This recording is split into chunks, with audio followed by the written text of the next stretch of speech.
국민의힘 당대표 후보인 김기현 의원이 당대표 불출마를 선언했던 나경원 전 의원과 전격 회동했습니다. 나 전 의원이 사실상 지지 의사를 밝힌 것이란 해석이 나오고 있습니다. 취 기자 연결합니다. 부아림 기자. 네, 김기현 후보와 나경원 전 의원은 오찬 회동을 한 뒤 나란히 서서 입장을 밝혔습니다.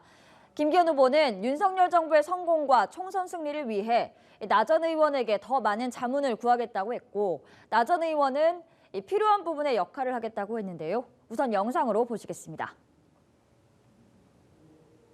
우리 나경원 대표님과 함께 더 많은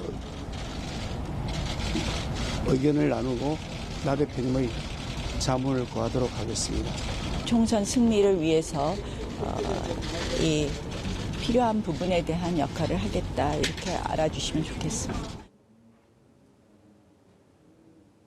네, 김기현 후보와 친윤계 초선 의원들은 나 전 의원에게 적극적으로 연대를 요청해온 상황에서 사실상 나 전 의원이 오늘 김기현 후보에 대한 지지를 선언한 건데요.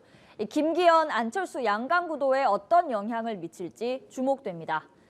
오늘 국민의힘 전당대회 첫 정견 발표회가 열린 가운데 김기현 후보와 안철수 후보의 신경전 계속됐습니다.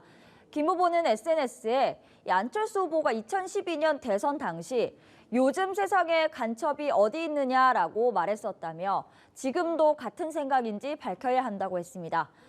안 후보의 정체성 문제를 걸고 넘어진 것으로 과거 언행이 정체성에 부합하는지, 국민의힘이라는 당의 정체성에 부합하는지 의문이라는 의미입니다.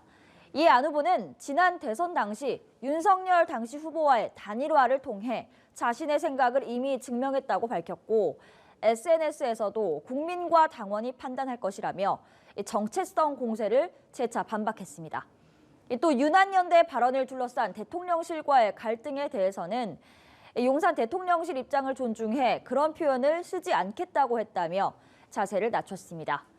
이준석 전 대표 측근인 천하람 당대표 후보는 윤 대통령의 당무 개입 논란과 관련해 당비 300만 원을 내는 윤 대통령이 그 정도의 영향력만 행사하겠다는 건지 되묻고 싶다고 했고, 윤상현, 조경태 의원과 황교안 전 대표는 본선 진출을 위해 각종 일정을 소화하며 막판 속도를 내고 있습니다.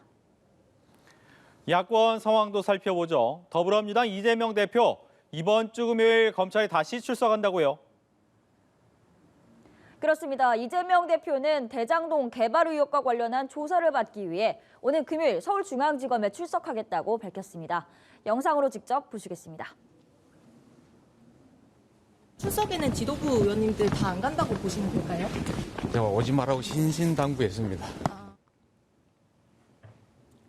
네, 이렇게 이재명 대표는 변호인만 대동해 혼자 출석하겠다는 입장을 밝혔는데요.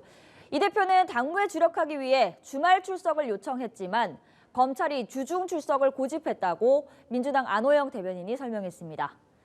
민주당과 정의당, 기본소득당 등 야3당이 발의한 이상민 행안부 장관에 대한 탄핵소추안 내일 본회의에서 처리될 것으로 보입니다. 민주당 박홍근 원내대표는 이상민 장관이 뻔뻔한 버티기로 국민 상식을 우습게 여기고 있다며 탄핵안을 반드시 처리하겠다는 의지를 재차 밝혔습니다. 하지만 국민의힘 주호영 원내대표는 요건이 안 되는 탄핵안이라며 헌법재판소에서 기각된다면 그 책임은 민주당이 지게 되겠다고 밝혔습니다. 또 본회의에서 가결된다 해도 법사위 검토 절차가 남아있다며 민주당의 입장이 국회 전체를 대변할 수 없다라고 선을 그었습니다. 오늘 국회에서는 경제 분야 대정부 질문도 진행됐습니다. 여기에서 한덕수 국무총리는 난방비 지원을 더 확대해야 하지 않느냐는 질문에 지원에 우선순위를 둬야 한다라고 대답했습니다. 지금까지 국회에서 전해드렸습니다.